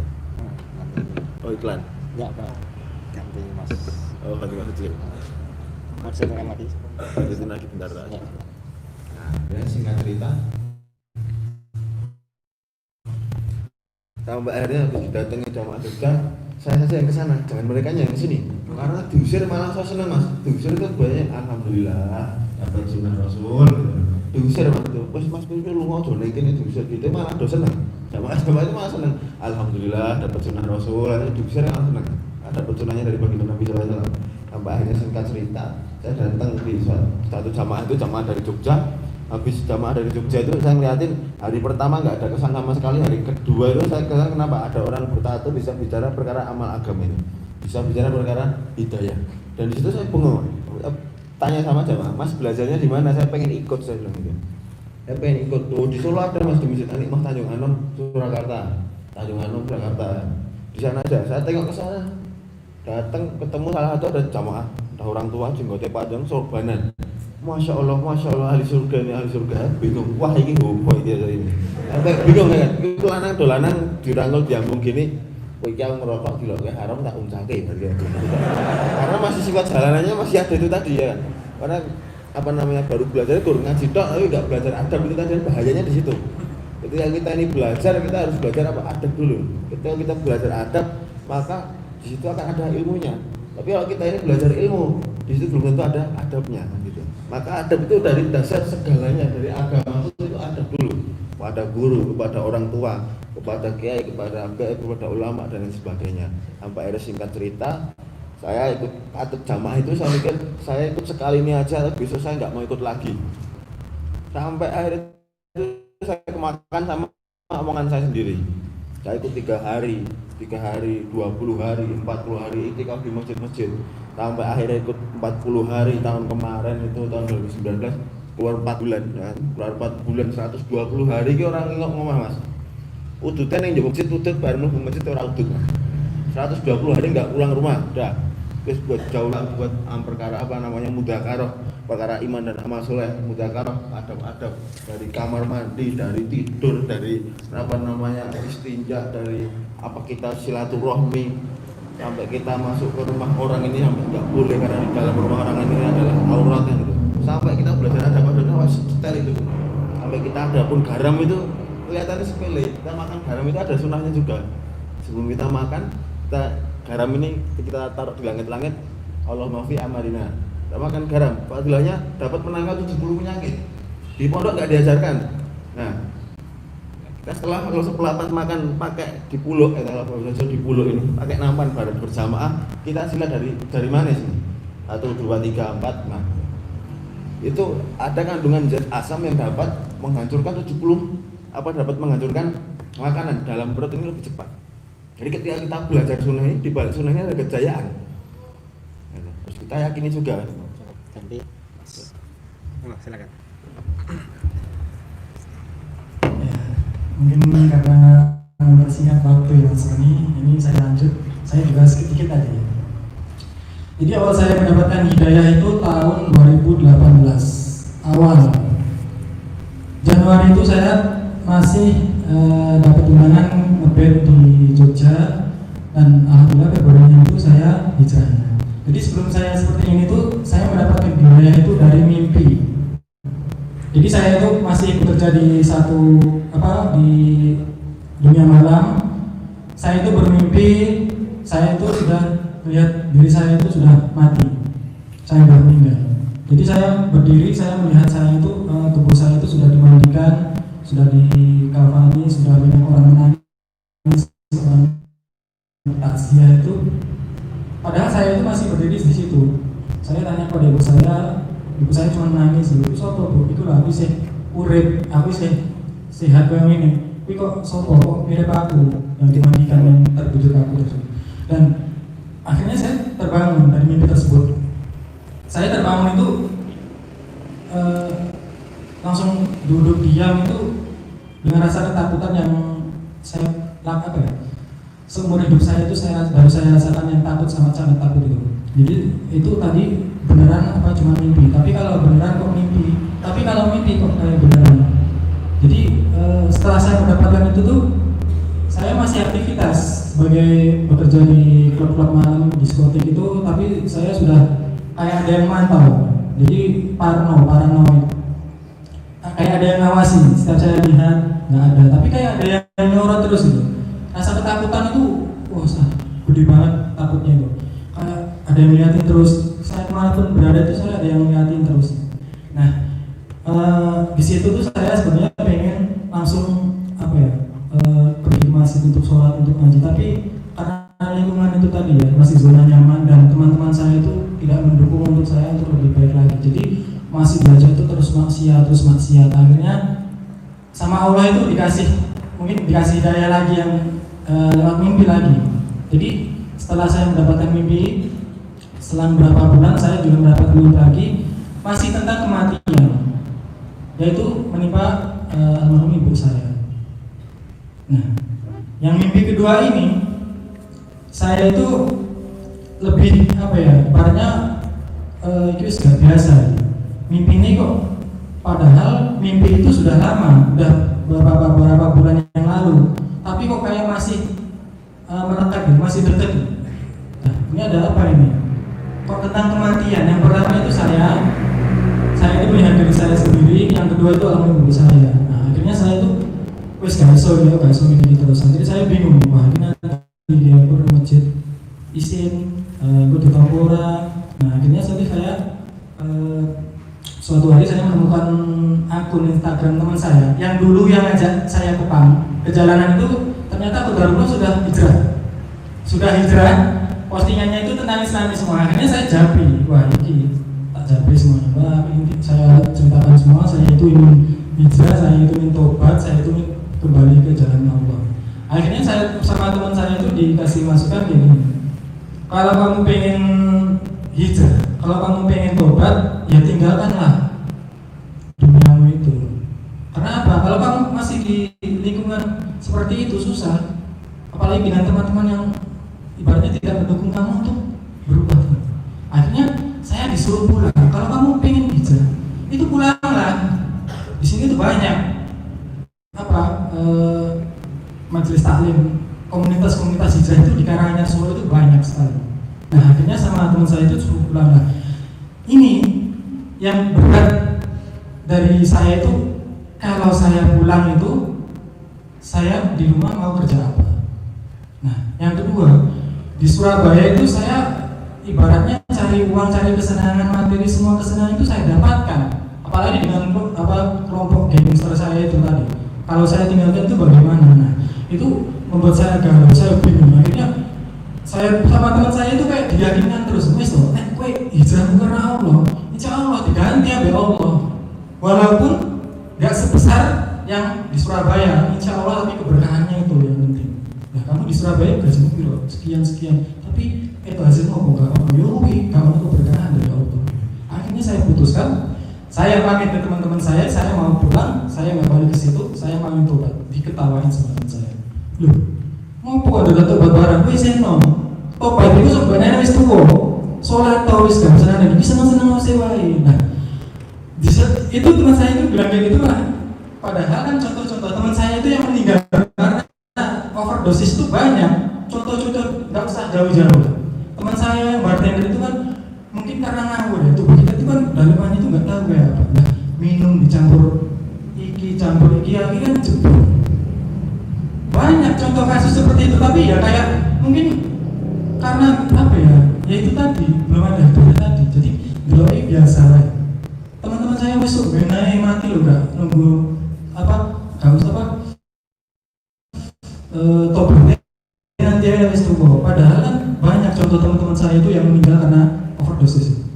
Nah, akhirnya saya gak iso, pokoknya aku tunggu deh. Nah, teman-teman saya itu selama 1 minggu itu setelah apa saya pamit, saya mau pulang tuh saya kayak diculik itu kayak setiap hari itu teman-teman datang bawa bandar sabu, bandar ganja, terus piye caranya itu aku gak sadar, gak semula.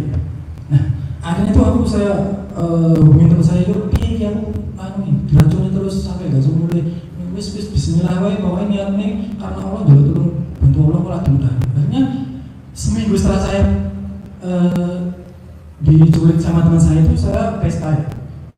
Itu teman-teman saya itu pada teler semua. Padahal kan kuat-kuat, bandar-bandar gede-gede itu kan mungkin ya itu tadi saya itu masih setengah sadar. Jadi saya itu kita pakai barang. Teman-teman itu saya pada teler. Saya itu masih kesempatan gua iso pergi dari mereka. Akhirnya itu saya memaksakan, saya packing, saya pakai motor itu ya dengan keadaan setengah sadar dan masih bawa obat-obatan dalam tas. Jadi saya nyatakan bismillah ya Allah, aku misalnya saya dikasih kesempatan dari munafik karena no. Akhirnya saya naik motor itu setengah sadar, terus halusinasi kayak lihat orang kok naik motor jadi kecil, wis gak karuan. Jadi ilusi itu pohon jadi hantu, pocongan jadi apa, sampai saya itu nyasar. Jadi dari Surabaya ke Sragen itu harusnya lurus, saya itu belok dari Kertosono, saya belok ke kiri sampai Kediri. Saya nyasar di Kediri. Loh, ini mau apa aku naik Kediri? Padahal aku mau mulai nang Sragen itu kan lurus lagi, mau ke Kertosono gitu ya. Dari situ tuh ya Allah, bismillah, aku ini tulung, saya tidak kesempatan, bismillah, tepat sampai rumah. Akhirnya sampai rumah, saya jam 11 malam dibukakan sama ibu saya, dan paginya saya kabari teman saya yang saya curhati tadi. Saya bilang sampai rumah, akhirnya sama teman saya, wah ya alhamdulillah, engkau sore jolali ya tahsin. Wah tahsin ini apa? Wis tau, kayak jenenge tak jemput. Akhirnya kan, wah masuk langsung ngaji cepet men. Padahal saya itu dari Surabaya dalam tas itu masih membawa obat-obat terlarang itu. Jadi wah ini tak buat obat itu. Akhirnya saya makan semua, saya habisin semua, saya apply itu, masalah ngaji. Akhirnya saya alasan sama teman saya, aku gak iso, aku harus nanganin mbakku, gak iso, gak usah alasan. Jadi saya itu kalah. Akhirnya saya dijemput dengan keadaan yang fly. Terus saya gak karuan itu, saya ingat sama ibu saya itu dikasih tas besar yang isinya itu buku Yasin, Al-Quran, kitab-kitab, dan banyak lah. Saking senangnya ibu saya itu, saya mau ngaji tuh. Jadi saya berangkat itu dijemput, wah di dalam jalan itu kayak mimpi, kita kan murah ya. Sekarang kan keadaannya setengah sadar. Akhirnya sampai di masjid itu, di lantai 2 kan, sampai di parkiran, saya naik ke atas, itu deg-degan takut keringat dingin. Wah itu mesti ngomong tua ini, gak asik, mesti aku berupiah ya. Wah itu jadi pikiranku kayak apa ya, karena lamanya saya itu nggak ke masjid, nggak beribadah itu kayak parnonya, takut lah. Akhirnya masuk itu, ternyata teman-teman saya dulu yang yang ngaji di halakoh saya itu ternyata teman-teman dulu yang saya ngamen, saya jadi udah hijrah. Ternyata mereka semua. Jadi di situ belajar, dibimbing sama teman-teman. Jadi nggak langsung saya itu langsung semangat terus, enggak. Selama 3 bulan itu saya tidak menemukan kenikmatan dalam beribadah. Jadi saya ngaji itu diantar jemput, teman-teman itu sampai digilirkan, jemput yang jatah jemput siapa, jatah ngantar siapa gitu. Jadi nggak langsung, saya itu di kajian itu ya, dengerin teman, badan saya di situ, tapi pikiran saya itu kemana-mana, masih di Surabaya, masih iya kangen rasanya gini. Biasanya soalnya kan terbiasa dengan setiap hari memakai barang-barang tersebut, kalau nggak pakai itu rasanya sakit. Nah, jadi singkat cerita, selama saya 3 bulan itu, kok darurat itu ibu saya meninggal. Nah, jadi mimpi saya itu, mimpi yang ibu saya meninggal itu beneran terjadi. Darurat itu akhirnya meninggal. Saya itu mulai dari situ saya kayak punya giroh, punya semangat yang kudunya aku bisa aku totalitas dalam bermaksiat, aku kudu totalitas dalam berbicara. Jadi setelah saya melihat membopong ibu saya masuk ke dalam rumah itu, saya itu kayak kuat deh. Pokoknya takutnya mulai dari situ saya minta bimbingan teman-teman saya itu. Jadi sampai sekarang saya 2 tahun itu saya dimudahkan sama Allah, selalu dimudahkan. Walaupun saya itu sama teman-teman lama saya itu dijauhi, wes gak asik, hijrah ngobrolmu gak wes kayak dia. Tapi sama Allah itu digantikannya lebih baik-baik terus. Jadi di sini pekerjaan pun juga saya alhamdulillah dimudahkan. Saya bingung pekerjaan sama Ustaz saya itu coba ngelamar di resto sawah, akhirnya saya ngelamar, saya diterima. Terus coba kamu masuk di ISIP, akhirnya saya juga di situ walaupun nggak sampai selesai. Tapi apa ya, selalu dimudahkan sama Allah itu. Sampai sekarang pun saya diminta karang taruna saya itu untuk apa ya, istilahnya ngajari tahsin AI ubah. Jadi walaupun saya pertama diminta tolong itu, saya itu minta pendapat sama guru saya. Ini yang buat aku dijaluk itu loh, pemuda ini jaluk ajaran Iqra tahsin, aku mampu. Sama ustaz saya, itu kesempatan mas. Lek kamu nunggu pinter, bocah-bocah itu setelah hilang, mumpung ini mereka itu minta. Jadi sak mampumu, sak dapatmu itu sampai no. Karena kita kan berdoa itu kan belajar, amalkan lalu sampaikan. Ujung sampai belajar dulu, mengamali bapak dulu. Nah, jadi sampai sekarang itu alhamdulillah saya masih istiqomah itu berkat teman-teman saya. Saya beruntung sekali, saya itu lingkungan saya itu banyak teman-teman yang soleh, karena hijrah itu harus berjamaah. Mungkin seperti itu. Jazakumullahu khairan kepada Al-Akh Rani dan juga Al-Akh Ucil, yang mana beliau tadi sudah banyak menyampaikan pengalaman hidupnya, waktu yang memang harus memisahkan kita, Ustaz. Karena memang di antara tanda akhir zaman, min alamatis sa'ah yataqarabuz zaman. Di antara tanda hari akhir adalah waktu berjalan amat sangat cepat sekali. Maka pertemuan kita di sore hari kali ini mungkin waktunya sangat terbatas. Dari asar ke maghrib itu waktunya sangat singkat sekali. Nah, maka tidak mengurangi rasa hormat kepada Akh Roni dan juga Akh Ucil yang mungkin masih banyak unek-unek atau yang perlu disampaikan agar supaya kita bisa mengambil ibrah. Dahulu Umar Ibnul Khattab radhiyallahu taala anhu, ketika awal beliau masuk Islam, bagaimana beliau melihat saudarinya memegang mushaf Al-Quran, lalu dia penasaran, direbutlah mushaf itu dan dilihat, ternyata dia mengatakan dalam hatinya, tidak mungkin ini perkataan manusia biasa, tetapi ini adalah perkataan Allah Subhanahu wa ta'ala. Maka pada waktu itu Umar Ibn Khattab mengikrarkan masuk ke dalam Islam. Begitu juga Wahsy, di mana ketika dia masuk membunuh Hamzah bin Abdul Muthalib, lalu pada perang selanjutnya dia masuk ke dalam Islam. Di antara sifat para sahabat adalah khiyarukum fil jahiliyah, khiyarukum fil Islam. Terbaik di masa jahiliyah, juga ketika masuk ke dalam agama Allah Subhanahu wa taala Islam, mereka juga menjadi orang-orang yang terbaik. Dan alhamdulillah sejarah itu pasti akan berulang, tetapi yang membedakan adalah pelakunya yang berbeda. Ternyata para sahabat ini masuk Islam lantaran Al-Qur'anul Karim. Bagaimana Raja Najasyi ketika mendengarkan bacaan dari Ja'far bin Abi Thalib, dia mengatakan betul apa yang dia bacakan, seperti dulu ceritanya Nabi Isa alaihissalam. Berarti Isa itu bukan nabi, bukan Tuhan, tetapi dia adalah utusan Allah Subhanahu wa taala. Akhirnya Najasyi masuk Islam. Maka kita melihat bahwa akhir-akhir ini, apalagi kita hidup di akhir zaman, dulu mungkin kita nggak membayangkan kalau di sekitar Pakel itu semarak ini keislamannya. Bahkan mungkin dulu kita akan banyak mendapatkan orang yang belum berjilbab dan lain sebagainya. Tetapi berkah barokah dakwah Al-Quran yang dari dusun Pakel yang dulu mungkin belum dikenal, sekarang menjadi sebuah komunitas yang luar biasa, menjadi pilihan bagi banyak orang. Bahkan beberapa teman-teman kita yang ada di luar Jawa itu ingin menjual sebagian tanahnya, ingin menjual rumahnya untuk apa? Untuk hijrah ke daerah Karanganyar pada khususnya. Dan kita melihat bahwa mungkin yang pernah kita rasakan pengembaraan ke sana kemari dan lain sebagainya, di Indonesia ini perkembangan dakwah yang amat sangat signifikan cepat adalah Karanganyar. Maka tentunya kita beruntung.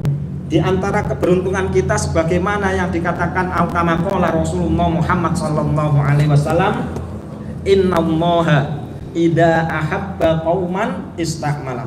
Allah itu kalau sudah mencintai hamba, maka hamba itu akan dimudahkan untuk bisa berbuat taat dan baik.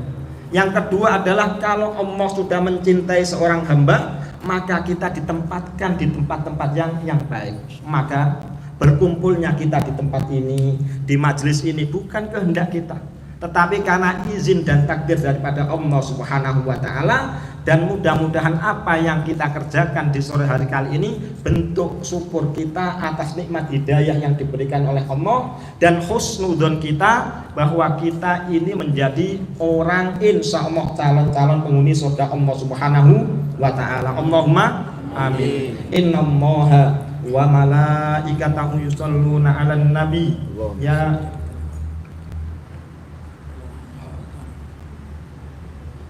sebelum kita tutup dengan doa, mungkin beliau tadi kan ngajari tahsin gitu ya. Mungkin sebagian teman-teman penasaran, masa orang hijrah kok bisa ngajar tahsin? Piye tah suarane kan seperti itu.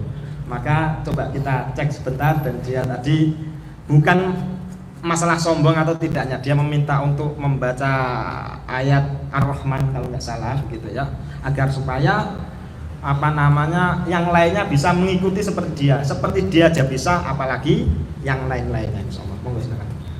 Insyaallah saya akan membacakan surah favorit saya, yang dimana surah ini saya hadiahkan kemarin pada pas saya menikah. Alhamdulillah sampai selesai 78. Ya, mungkin sampai ayat 13 ya saya bacakan insyaallah. A'udzu billahi minasy syaithanir rajim.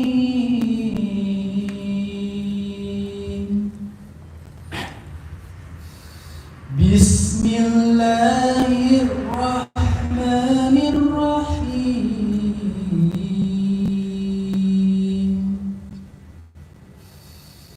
Ar-Rahman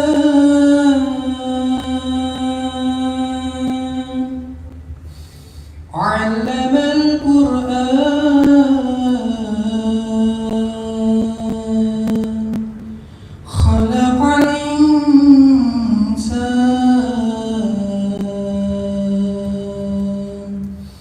'allamahul bayan. Asy-syamsu wal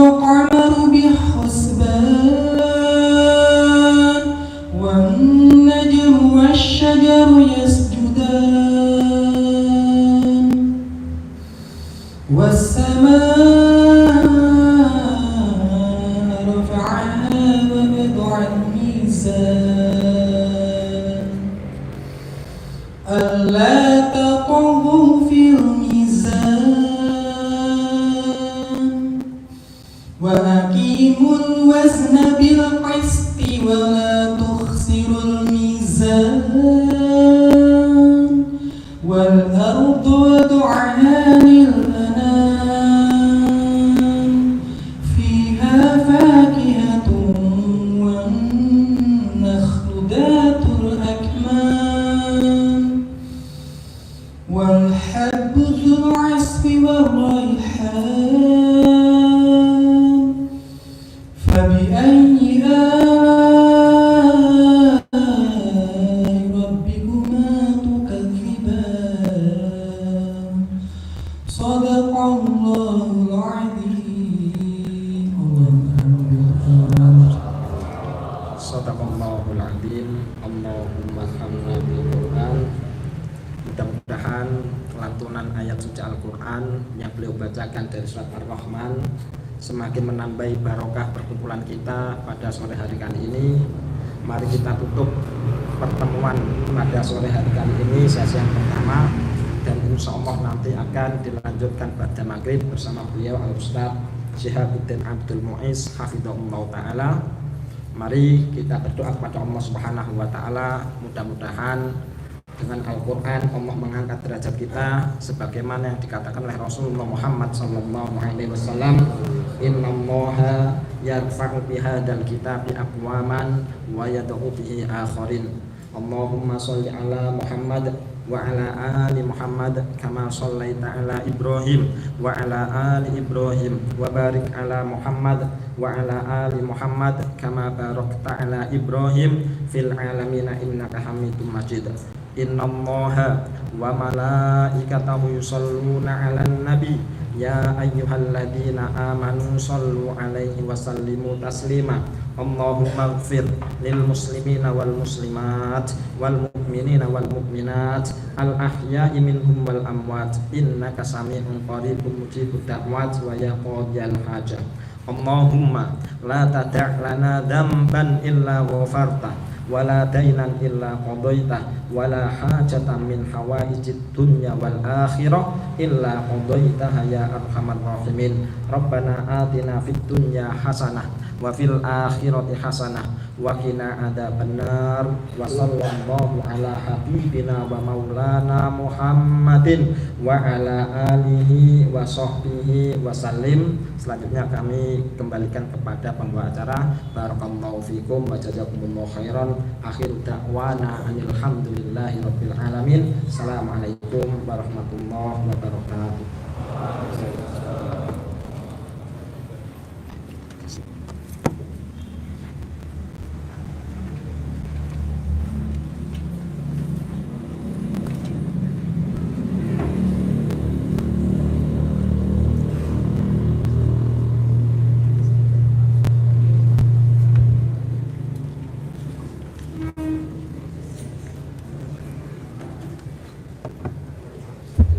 Alhamdulillah, jazakumullah khairan katsiran kepada beliau Bang Roni Bodak, ex anak Pang Solo, juga Bang Ucil, ex anak Pang Batu Jamus. Juga jazakumullah khairan kepada Ustadz Mahrizal selaku Ustadz di Ijib. Alhamdulillah, seri hijrah seri pertama telah selesai. Semoga dengan seluruh cerita juga pengalaman beliau berdua kita bisa mendapatkan ibrah juga hikmah, juga membuat kita semakin dekat kepada Allah Subhanahu wa taala. Insyaallah seri hijrah sesi kedua akan dilanjutkan ba'da maghrib bersama beliau Ustadz Gunal Karim, Ustadz Syihabuddin Abdul Muiz, yang akan ditemani oleh beliau Pak Agus Po selaku Ketua Komunitas Pemuda Insaf Karanganyar. Menuju acara yang terakhir, yakni penutupan, mari kita siapkan hati kita juga raga kita untuk berdoa agar Allah menerima doa-doa kita.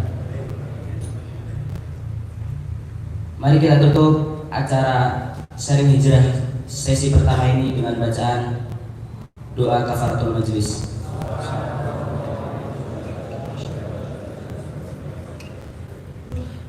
lebihnya mohon maaf. Billahi taufiq wal hidayah. Wassalamualaikum warahmatullahi wabarakatuh.